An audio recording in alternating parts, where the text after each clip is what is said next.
کی ایک دن خواب میں حضور کریم صلی اللہ علیہ وسلم کی زیارت ہوئی. آپ نے فرمایا ما جفانی یا بلال، اور بلال یہ کیا غضب کر رہے ہو، مدینے سے دور چلے گئے، ملنے بھی نہیں آتے. اندازہ لگا اس کا درجہ کتنا بلند ہوگا، اس کے دل میں نبی کا عشق کتنا ہوگا، اس کے دل میں نبی کی محبت کتنی ہوگی، جس کو کالی کملی والے فرمائے تو مجھے ملنے کیوں نہیں آتا. ما جفانی یا بلال، او بلال یہ کیا ظلم کر بیٹھے، اتنے دور چلے گئے، ملنے بھی کیوں نہیں آتے. بلال اسی وقت اٹھا، سواری لی، تیز رفتار سواری پہ سوار ہو کر مدینے پاک پہنچا. سیدنا بلال کو دیکھ کر مدینے میں کوہرام مچ گیا. نبی کا مؤذن آ گیا، کالی کملی والے کے دربار کا غلام آ گیا. سارے لوگ چاروں طرف جمع ہو گئے. حسنین کریمین رضی اللہ تعالی عنہما کو جا کے ملے، بلا کے لائے. فاطمۃ الزہرا کے لخت جگر بیٹو، علی مرتضیٰ کے شیر جوانوں، تمہاری بات نہیں موڑیں گے، ذرا اذان کی فرمائش کرو، اذان تو دے دے نبی کے زمانے کی. بلال آئے ہوئے ہیں.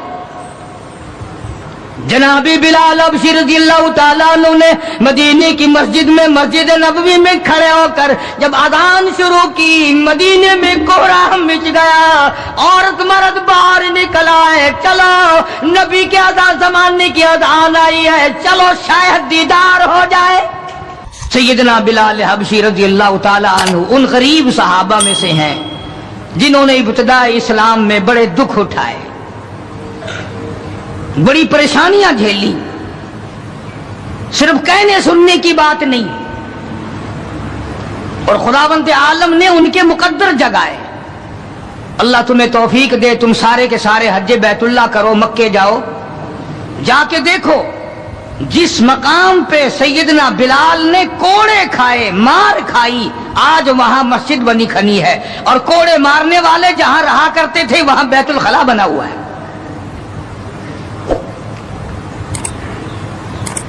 سرکار مدینہ صلی اللہ علیہ وسلم نے فیصلہ کر دیا، جو میرا ہے وہ میرے صحابہ سے پیار کرے گا، جس کو میری ساتھ دشمنی ہے وہ میرے صحابہ کا دشمن ہے. ہاں صاف فرما دیا، من احبہم فبحبی احبہم، جس کو ان سے پیار ہے اس کو مجھ سے پیار ہے. ومن ابغضہم فببغضی ابغضہم، جس کو ان سے دشمنی ہے اس کو میری ساتھ دشمنی ہے. جب تم ہو شادیوں میں جا رہے ہو، اجی یہ اور معاملہ ہے، الیکشنوں میں سر پہ اٹھائے پھر رہے ہو، اجی یہ سیاسی معاملہ ہے. وہ صحابہ کرام کی عزت کے سامنے سیاسی معاملہ کیا ہوتا ہے؟ وہ کون سی سیاست ہے جو صحابہ کرام سے ہٹ کر ہے؟ وہ سیاست نہیں، وہ بدماشی ہے. کون کہتا ہے یہ سیاست ہے؟ اپنی عزت بناتے ہو، محمد کریم صلی اللہ علیہ وسلم کے یاروں کی عزت کو مٹاتے ہو.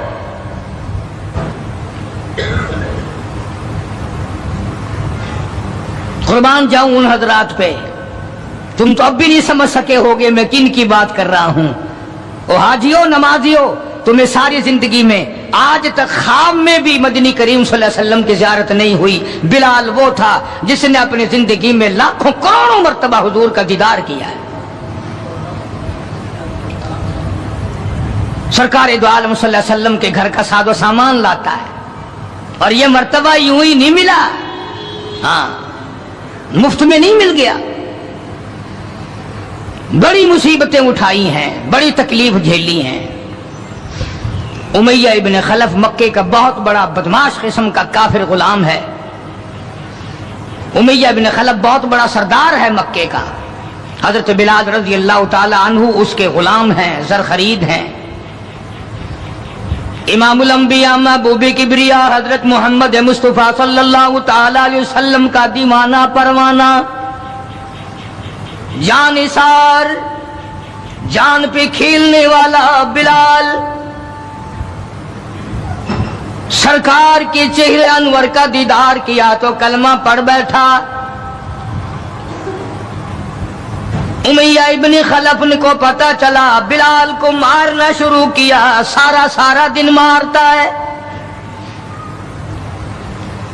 لوہے کی زرہ پہنا کر دھوپ میں سارا دن لٹائے رکھتا ہے، گرم ہو جاتی ہے، بدن جل جاتا ہے، سارا دن نمبر وار پٹائی کرتی ہیں۔ شام کے وقت سیدنا بلال رضی اللہ تعالیٰ عنہ کے پیروں میں رسے ڈال کر مکے کے لڑکے گلیوں میں گھسیٹے پھرتے ہیں۔ جس گلی سے گزارا جاتا ہے عورتیں پوچھتی ہیں کیا بات ہے، نوجوان پوچھتے ہیں کیوں مارتے ہو، مارنے والے جواب ایک دیتے ہیں، غلام امیہ ابن خلف کا ہے، کلمہ کالی کملی والے کا کیوں پڑھتا ہے؟ چمڑا اڑ گیا، ہڈیاں سالم نہ رہی، روزانہ گھسیٹا جاتا ہے، روزانہ مارا جاتا ہے، روز مار کے امیہ ابن خلف تھک گیا۔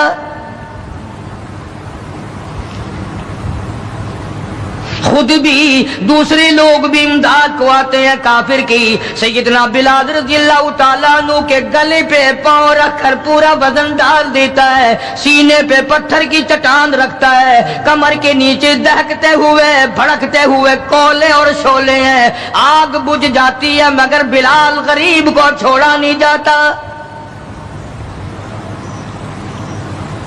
آج کوئی مار کھائے گا عورتوں کے پیچھے، کوئی زمین کے پیچھے، کوئی دولت کے پیچھے، کوئی مکان کی وجہ سے، کوئی دکان کی وجہ سے، کوئی کرسی کی وجہ سے، کوئی شہنشاہیت کی وجہ سے، کوئی وزارت کی وجہ سے، کوئی سفارت کی وجہ سے بلال مار کھاتا ہے۔ قرآن کہتا ہے وَأُوذُوا فِي سَبِيلِي وَقَاتَلُوا وَقُتِلُوا لَأُكَفِّرَنَّ عَنْهُمْ، خدا کہتا ہے یہ وہ لوگ ہیں جنہوں نے مار کھائی میری راہ میں،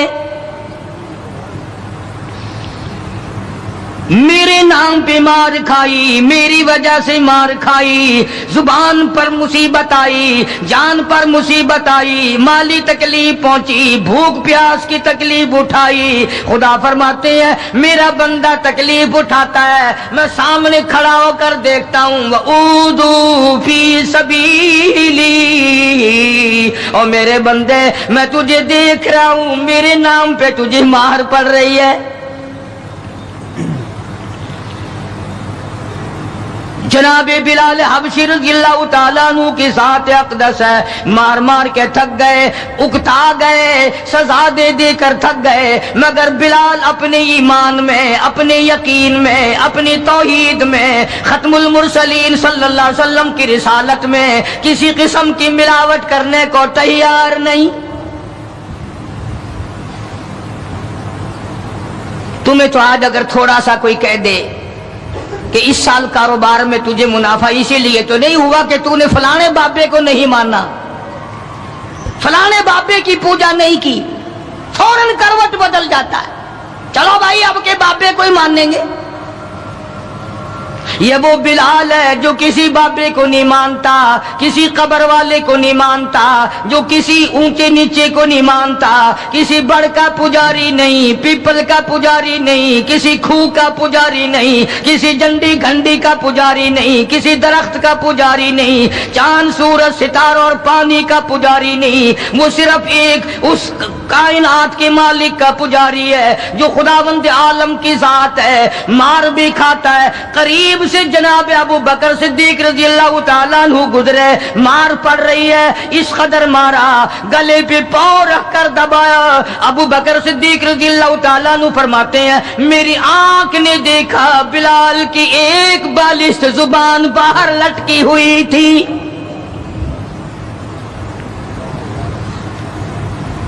کمال ہے، اتنی تکلیف اٹھا رہا ہے، جب بھی ذرا سا پاؤں پرے کو ہٹایا، سانس آیا، فوراً آواز لگاتا ہے اللہ احد، میرا خدا ایک ہے، میرا معبود ایک ہے، میرا کارساز ایک ہے، میرا پیدا کرنے والا ایک ہے، میری جان کا مالک ایک ہے، واللہ علی کل شیء قدیر۔ وہی ہر چیز پہ قادر ہے، میری جان پہ بھی اسی کی قدرت ہے، میری یقین پہ اسی کی قدرت ہے۔ اور مارنے والوں میں سچا عاشق ہوں، تم مارتے تھک جاؤ گے، میں مار کھاتا نہ تھکوں گا، اس لیے جس کی وجہ سے مار کھا رہا ہوں وہ حی قیوم ہے، میں اسی کا بندہ ہوں۔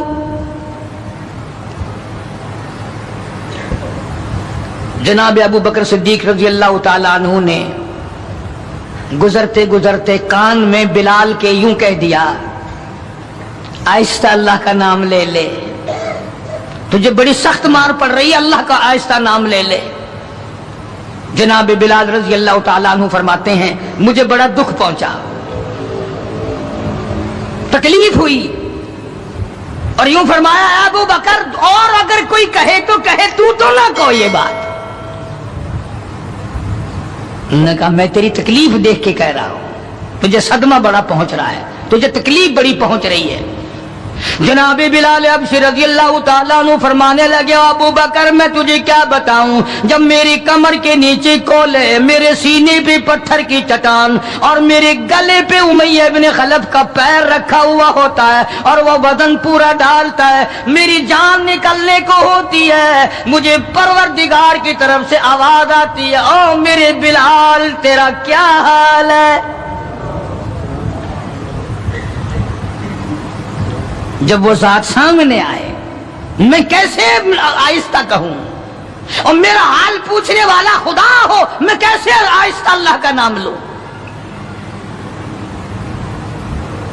بدنصیب قوم آج تو نہ آہستہ اللہ کا نام لیتے ہیں نہ زور سے اللہ کا نام لیتے ہیں، چھوڑ ہی دیا، نماز چھوڑ دی، قرآن کی تلاوت چھوڑ دی، اللہ اللہ کرنا چھوڑ دیا، مسجد میں آنا ہی چھوڑ دیا۔ یہی وجہ ہے کہ آج کافروں کا ڈنڈا ہے اور مسلمانوں کے سر ہیں، پٹ رہے ہیں ساری دنیا میں۔ کون ہے مارنے والا مسلمان کو اگر ہم مسلمان ہوں؟ جناب ابو بکر صدیق رضی اللہ تعالیٰ عنہ نے یہ بات سنی تو حیران ہو گئے، بڑا عجیب طریقے سے مصیبتیں اٹھائیں، بڑی بڑی تکلیفیں جھیلیں، مار مار کے بلال حبشی کو تھک جاتا تھا۔ ایک دن سیدنا بلال رضی اللہ تعالیٰ عنہ کو اتنا مارا، حضرت بلال رضی اللہ تعالیٰ عنہ فرماتے ہیں مجھے یقین ہو چلا کہ آج میرا وقت آ گیا، آج میرا دم آخری ہے۔ اندازہ لگاؤ کمر کے نیچے دہکتے ہوئے کولے اور شولے، سینے پہ پتھر کی چٹان ہے اور کوڑے مار رہے ہیں اور گلے پہ پاؤں رکھ کر کے وزن ڈال رکھا ہے۔ تھوڑا سا سانس آیا، بلال نے اپنے پروردگار سے التجا کر دی، کہتا اے خدا خالق کون و مکان، اے خدا اے سر قلب سر جہاں، اور میرے مولا زبان نہیں ہل سکتی، کیسے تیرا نام ادا کروں، لب حرکت کرنے سے عاجز آ گئے، زبان باہر نکل گئی، میں کس طرح تیرا نام لوں، دل ہی دل میں تجھے پکارتا ہوں۔ کہتا او میرے مولا مجھے مار کی پرواہ نہیں، مجھے تکلیف کی پرواہ نہیں، میرا حال یہ بنا ہوا ہے جو تیری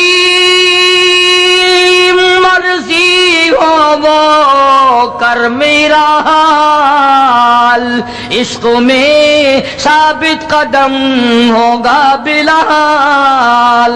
اور میرے مولا مجھے اب اوپر اپنے اتنا یقین آ گیا، اب مجھے اپنے اوپر بھروسہ اتنا ہو گیا، جو تکلیف آئے پرواہ نہیں، میں تیرا نام چھوڑنے کو تیار نہیں۔ چاروں طرف کافر بیٹھے ہیں، حضرت بلال رضی اللہ تعالیٰ عنہ کی رگ رگ میں کانٹے چبھو رہے ہیں، طرح طرح کی ایذائیں دے رہی ہیں۔ کہتا ہے ہر رگوں ریشوں میں کانٹے چبھ گئے، اور جس قدر ہو سکے ایذائیں دے مجھے، میں بے پرواہ ہوں اس بارے میں تکلیفوں سے تیرا نام چھوڑنے والا نہیں۔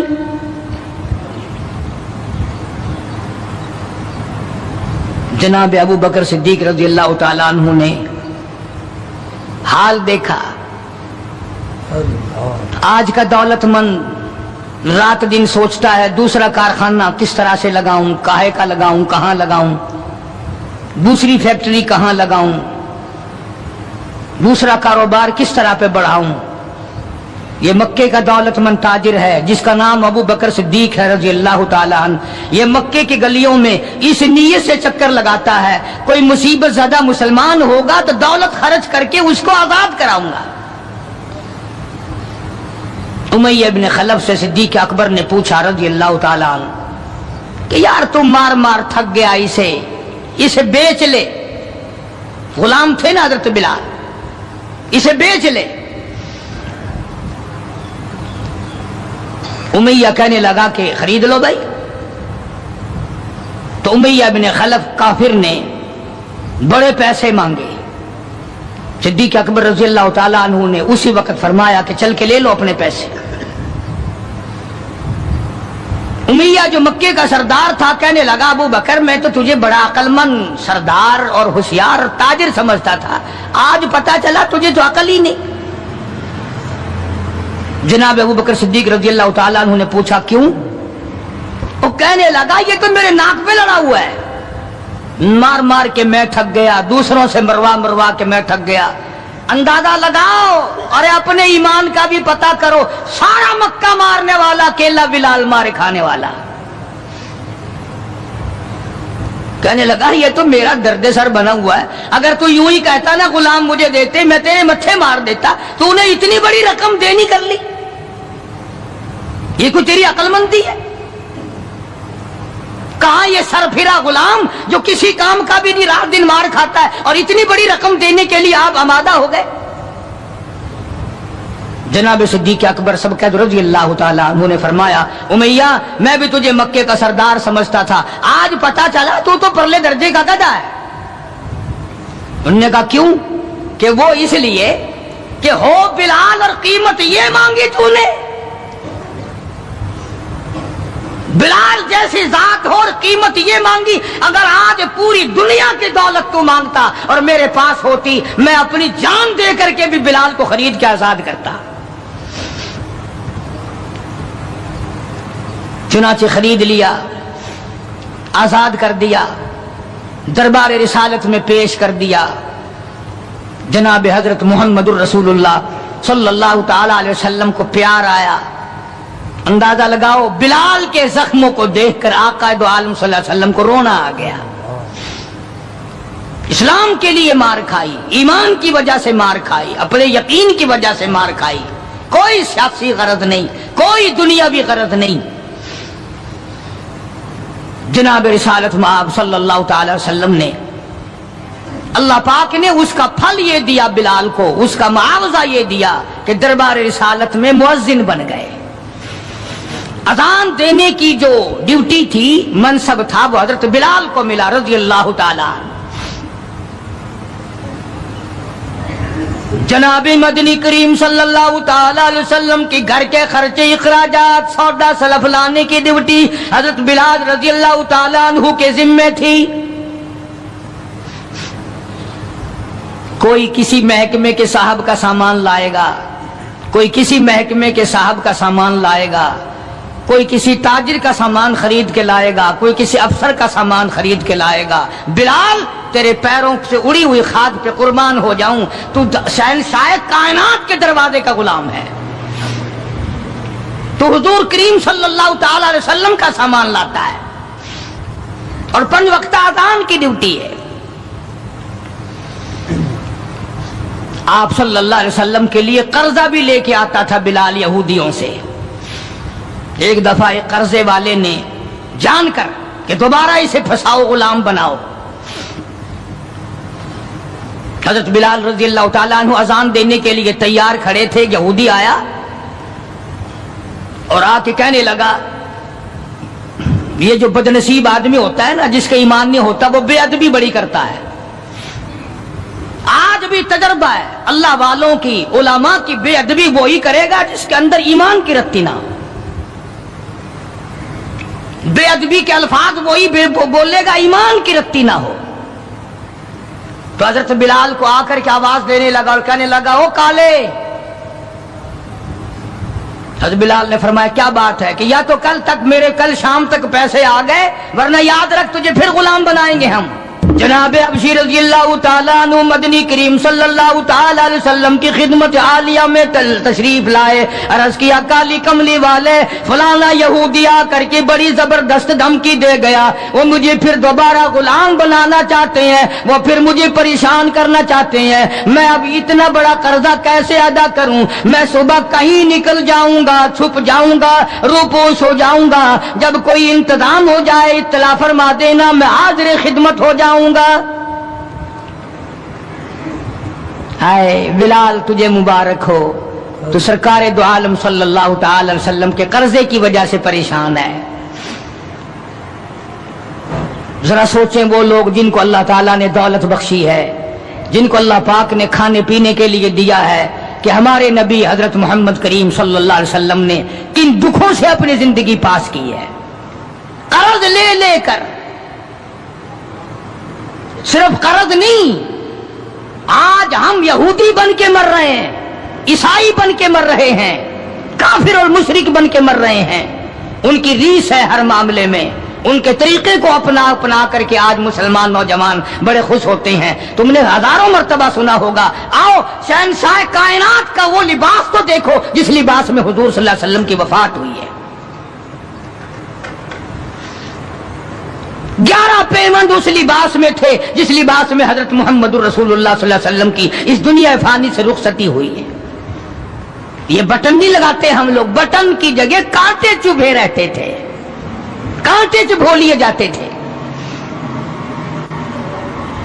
تو بلال نکل گئے مدینے پاک سے خوف کے مارے کہ یہودی پریشان کریں گے قرضے کے لیے. ابھی وہ کچھ ہی منزل پہ دور پہنچے تھے کہ سرکار دو عالم صلی اللہ تعالی وسلم کے یہاں کئی اونٹنیاں سامان سے لدی ہوئی آئی, اور آپ نے اس یہودی کو بلوایا اور بلوا کے فرمایا کہ تو اپنا سارا قرضہ لے لے, جتنا تیرا قرضہ ہے ساری کھجوریں ناپ تول کر اپنے قرضے میں لے جا, بچے گا ٹھیک ہے, نہیں بچے گا تو سارے کا سارا لے جا. اللہ غنی, نبی کی ذات کو تو دیکھو, کبھی تو یہ حال ہے کہ قرضہ لے رہے ہیں اور قرضے کی وجہ سے پریشان ہیں, اور خود حضرت بلال رضی اللہ تعالیٰ عنہ بھی پریشان ہے. اور اب یہاں یہ حال ہے کہ جس صحابی نے کھجوریں اٹھا کر ناپ کر ڈھیر میں سے تول کر دی ہیں, اس کا سارا قرضہ اتر گیا. اور صحابی کہتا ہے کہ میری آنکھ دیکھ رہی تھی, ایسا معلوم ہوتا تھا کہ سارے کھجوروں کے ڈھیر میں سے ایک دانہ بھی کم نہیں ہوا, ایک دانہ بھی کم نہیں ہوا. بے شمار واقعات ہیں اس قسم کے. مدینہ پاک میں اللہ پاک سب کو زیارت نصیب فرمائے. مدینہ پاک کی ایک صحابی ہے حضور صلی اللہ علیہ وسلم کا, اس کا باپ فوت ہو گیا, قرضہ تھا باپ کے ذمے. اس نے سارے سیزن کی کھجوریں اکٹھی کی اور ڈھیر لگا کر سرکار دو عالم صلی اللہ علیہ وسلم کی خدمت عالیہ میں آیا کہ جی فلاں آدمی کا میرے ابا کے ذمے قرض ہے, وہ آپ کھڑے ہو کر اتار دیں, اپنے سامنے وہ قرضہ اتروا دیں. ساری کھجوریں میں نے سنبھال کے رکھی ہیں, بچوں کو ایک دانہ نہیں دیا میں نے. کیسے لوگ تھے جو باپ کے قرضے کا فکر کرتے تھے, اب تو الحمدللہ اپنے قرضے کا فکر نہیں. اگر میں مر گیا تو کون دے گا, بلکہ خوش ہیں, قرضہ مار کے مر جانے پہ لوگ خوش ہیں. حالانکہ قرضہ ایسی چیز ہے کہ حضور کریم صلی اللہ تعالی علیہ وسلم نے جب تک یہ پوچھ نہ لیا, کبھی بھی کسی کا جنازہ نہیں پڑھایا جب تک یہ پوچھ نہ لیا کہ اس کے ذمے کسی کا قرضہ تو نہیں. اور اگر پتا چلا کہ ہے تو فرمایا ضامن بنو, کون دے گا. اور اگر ضامن کوئی نہیں بنا تو حضور نے کسی صحابی سے جنازہ پڑھوا دیا, خود جنازہ چھوڑ دیا. یہ تھوڑی بات ہے کہ نبی جنازہ چھوڑ دے. آج لوگ گسے مارتے ہیں, بڑے خوش ہوتے ہیں, کوئی گل نہیں, ایسا کہ بھجے رہنے.